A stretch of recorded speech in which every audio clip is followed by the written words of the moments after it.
All right, well, let's move on. We are guilty of sprinkling perhaps a little bit too much salt on our French fries from time to time, or maybe often. Perhaps you drench your sushi in that soy sauce and you just can't get enough of it. Well, registered dietitian Kim Hohol says that we may want to take another look at what we're doing, reevaluate how much sodium intake we have in our diets, and really kind of take a closer look at what it's doing to our bodies. Good to see you, my friend. Same here. Same, thank you. I think what's going on, too, is a lot of the new dietary guidelines just came out a few weeks ago. So now for certain populations, it's 1,500 milligrams of sodium a day. Give me an example of what that would mean in my diet. It's about 2/3 of a teaspoon, so you're talking between the two of these. Okay. Okay, about 2/3. Before, that is for persons who are over 50, African American, people who have high blood pressure, diabetes, or heart disease. But when you say it looks like this, a lot of times we don't necessarily, we can't quantify that when it's in our processed food. Right. You know, right. in our, even if we do something healthy, like or we think it's healthy, like a, lean cuisine, microwavable something. And that's where you're going to have to just read mean? labels, because that 1,500 milligrams, again, is going to be roughly about 2/3 of a teaspoon. So you're going to want to just make sure that you're looking at labels.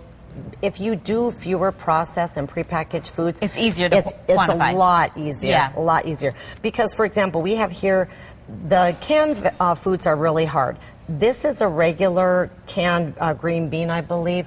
There's 340 milligrams of sodium per serving, but there's 3.5 servings per can, okay? And this has 10.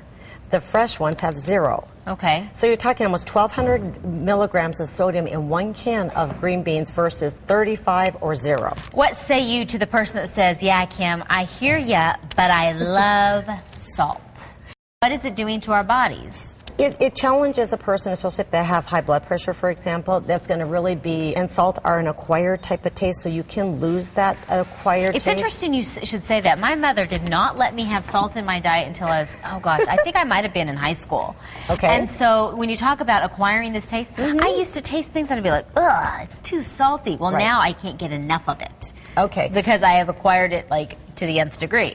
So here's the thing, and I think when people start to get away from salt, and they use things more like a non-salt seasoning. Like, is this a Mrs. Dat? Oh, look at this. Okay, it's a salt-free seasoning. Okay. Or you can, and there's tons of them out there. There's a lot of them. And then the pepper, you can just use, or garlic. There's a lot of different spices, basil. You can use almost anything. Now, as a registered dietitian, do you cringe at the thought of us replacing one thing with something else that is more surely it's got to be more processed, or is it just a lot of different spices? It's just a lot of different spices. Oh, okay. Because when I'm with my patients at Cigna Medical Group, we just try to focus them on keeping the sodium content overall limited and then adding in those things that don't contain the sodium.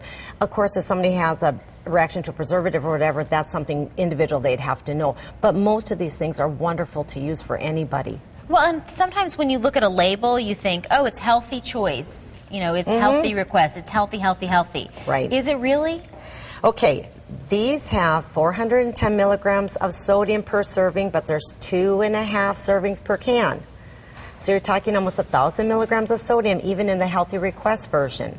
Okay. There's almost 2,000 in the regular. Okay, so we're improving it, but basically the bar...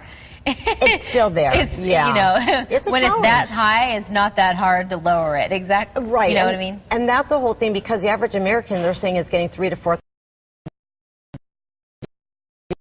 To cut it down quite a bit. Well, Kim, thanks so much for the reminder. You're welcome. And for some real practical applications. Green beans, just go for the fresh ones. Okay. You can find all of this information, plus a little bit more on our website, sonoranliving.com.